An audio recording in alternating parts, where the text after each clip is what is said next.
The first step is to prepare the autolyse. Whisk together the flours in a large mixing bowl. For today's recipe, we'll be using a combination of 80% bread flour and 20% whole wheat flour. Add your warm 90-degree water to the bowl. Please remember that this is the higher hydration sourdough recipe, which can be challenging for beginners. If you're new, I recommend reducing the overall hydration to 330 grams water or even a little bit less. This will help make the dough easier to handle and help with additional strength building. So during this step, you really want to get in there. Use your hands to mix the flours and water thoroughly. Pinch the dough together repeatedly, this is called the pincer method, and scrape the sides of the bowl to make sure the ingredients are combined thoroughly.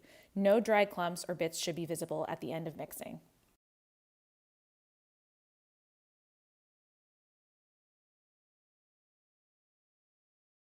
During this stage, the dough will feel very shaggy and sticky. Once mixed thoroughly, cover the bowl with plastic wrap.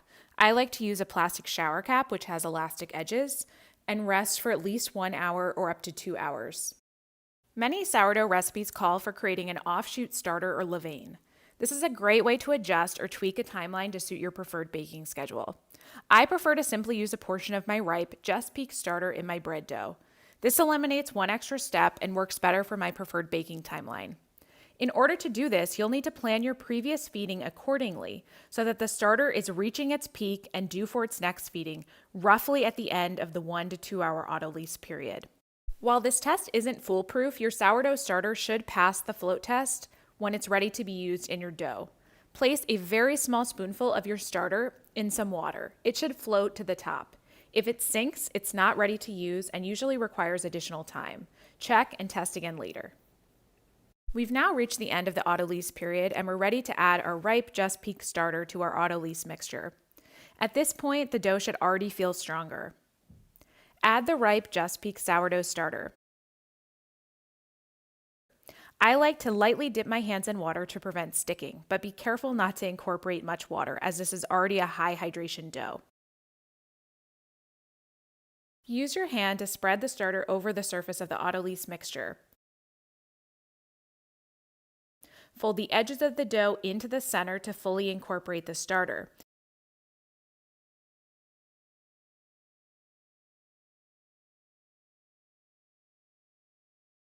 Then use your thumb and fingers to repeatedly pinch and grab the dough until the starter is completely incorporated.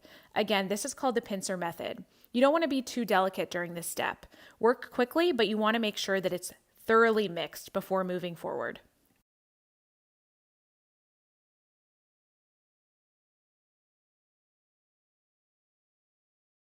Cover the bowl and allow the dough to sit for an additional 30 minutes, at which point we'll add the salt. After the dough has rested for 30 minutes, we'll add the salt. Sprinkle the salt over the surface of the dough.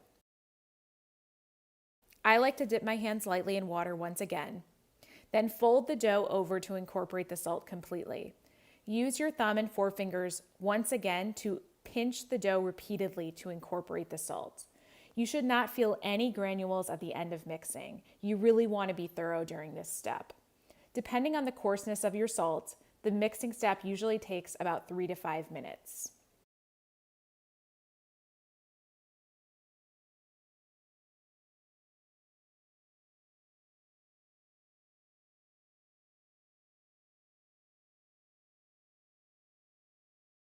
This final mixing step is another great opportunity to build strength in your dough. If you're new to high hydration doughs and struggling to build strength, there are 2 great additional methods that you can try. The first is called slap and fold. Transfer your dough to a clean countertop. Grab the top portion of the dough and slap it down on your countertop. Fold the dough over, rotate, and repeat. The other method is called the roubade method. This simple method mimics how a mechanical mixer kneads and mixes dough. Neither of these methods are required, but are great additional tools and methods at your disposal if you're struggling with a higher hydration dough. After mixing, cover the bowl once again with plastic wrap and allow it to sit for 15 minutes before we do our very first stretch and fold.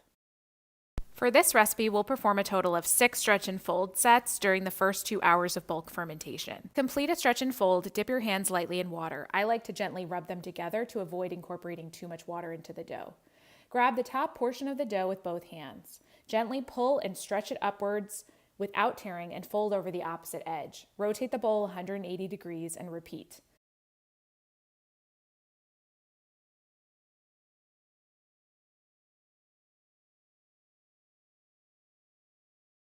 Then rotate the bowl 90 degrees and repeat once again for both sides.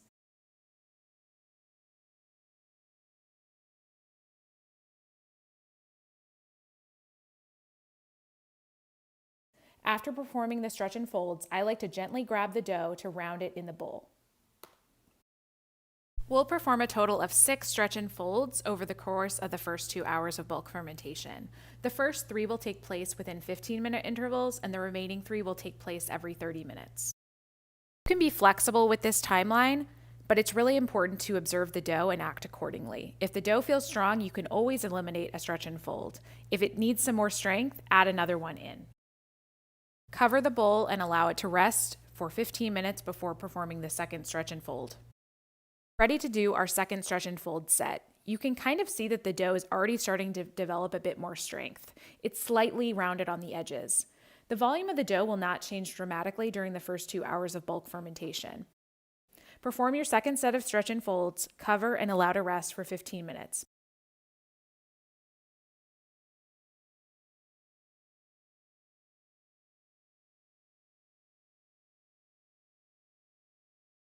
Ready to do our third set of stretch and folds.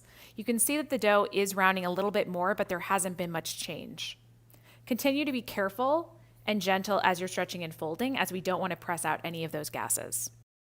As you can see, the dough is developing quite nicely. As I go to stretch and fold, I can see that I can pull the dough to be very, very thin, but there is no risk of tearing. This is a great sign that your dough has good strength.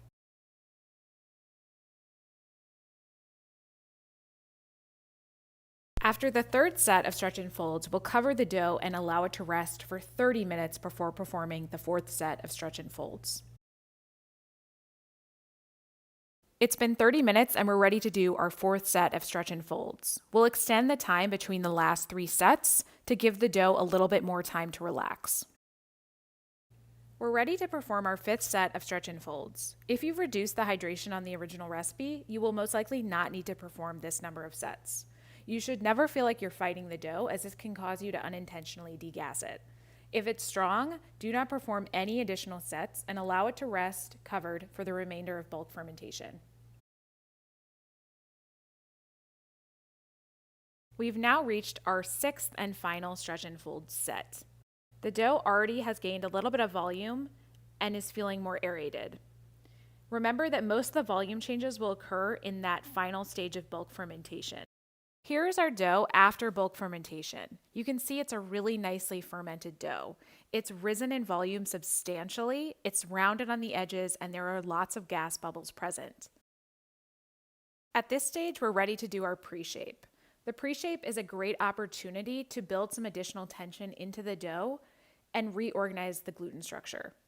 Carefully transfer the dough without degassing it onto a clean, dry countertop. We're going to use that tension from the countertop to help build the tension. Use a bench knife to gently shape the dough, pulling it gently towards you on the countertop to create some surface tension. The dough should feel aerated and almost bouncy. The key is to do this step quickly and as gently as possible. After this step, we'll rest the dough uncovered for 20 minutes. We're ready to do our final shaping. At this point, you should have a well-dusted banneton set aside, ready to go.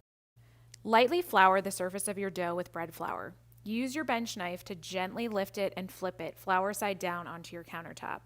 For this video, I'm showing you how I shape my loaf into a bétard. However, you can also shape it into a round.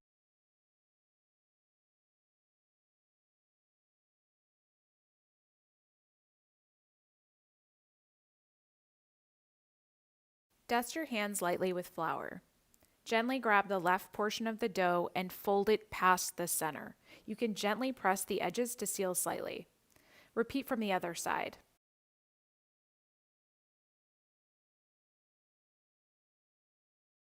Using both hands, grab the dough, be extremely gentle to avoid compressing it, and roll it up.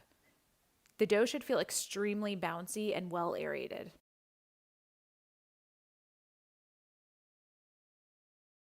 Use your bench scraper to quickly lift it, which will help seal the edges. Transfer your dough to your floured banneton. You can use your fingertips to gently seal off the edges of the dough. Just be careful not to compress too much air. The dough will relax in the banneton, so don't be too worried if you see some fold lines. Lightly dust the surface of the dough with some rice flour and drape a linen over the basket. Cover the banneton with a plastic bag. I like to use a produce bag, and seal with a clip. Allow the dough to rest at room temperature for 10 minutes. Place the covered banneton in the refrigerator and retard the dough for 15 to 16 hours. This slow and cold fermentation helps develop additional flavor in the dough and improves the final crust. Preheat your Challenger pan, Dutch oven, or combo cooker with the lid in a 500-degree oven for at least 1 hour before baking. Once they've preheated, remove the banneton from the refrigerator and uncover. We'll do a quick poke test for proper proofing.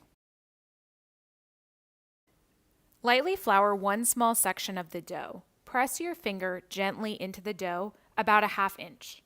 A properly proofed dough should very slowly spring back and still leave a light indentation. That is a sign of a well-proofed dough that is ready to be baked. If it springs back quickly and completely, it is underproofed, and you should return it to the fridge covered for an additional hour or so. If the dough compresses and doesn't spring back at all, it is overproofed. There's not much you can do at that stage, so you should just try to put it into the oven as soon as possible. At this stage, we're ready to remove the dough from the banneton and transfer it to our preheated baking vessel.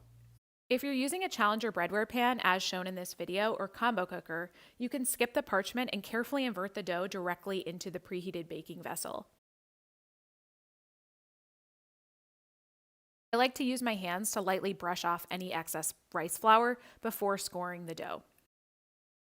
Grab your bread lawn. If you don't have a bread lawn, any simple razor blade will work, but it's nice to have that handle for some control. Starting at the very top edge and holding the lawn at a 45-degree angle, score the dough from top to bottom. I score slightly off-center in a curved shape, as this has produced better ears in my bakes. The score should be ½ inch to 3/4 inch deep. Feel free to add a decorative leaf element on the side of the loaf if you want. Top with your preheated lid and transfer to the oven. We'll be baking at 500 degrees Fahrenheit, covered for the first 25 minutes of baking. Open the oven and remove the lid. The dough should have risen and expanded considerably, and the crust should be set but only lightly golden in color. Place back in the oven, reduce the oven temperature to 475 degrees, and continue to bake uncovered for an additional 15 to 25 minutes or until the crust is deep golden and caramelized. During this final stage of baking, I like to rotate the pan several times to ensure that the crust is evenly getting color. As you can see, the ear rose extremely nicely in this bake, and it's a nice even golden color. If you knock the bottom of the loaf, it will sound a little bit hollow and should feel very light. Transfer to a rack to cool completely before slicing. This will take several hours. Slicing into warm bread will result in a gummier texture and cause the bread to stale faster. As you can see, our ear developed really nicely, and we have a really nice open crumb structure. If you enjoyed this recipe video, be sure to leave a thumbs up and subscribe to my channel. Thanks for watching.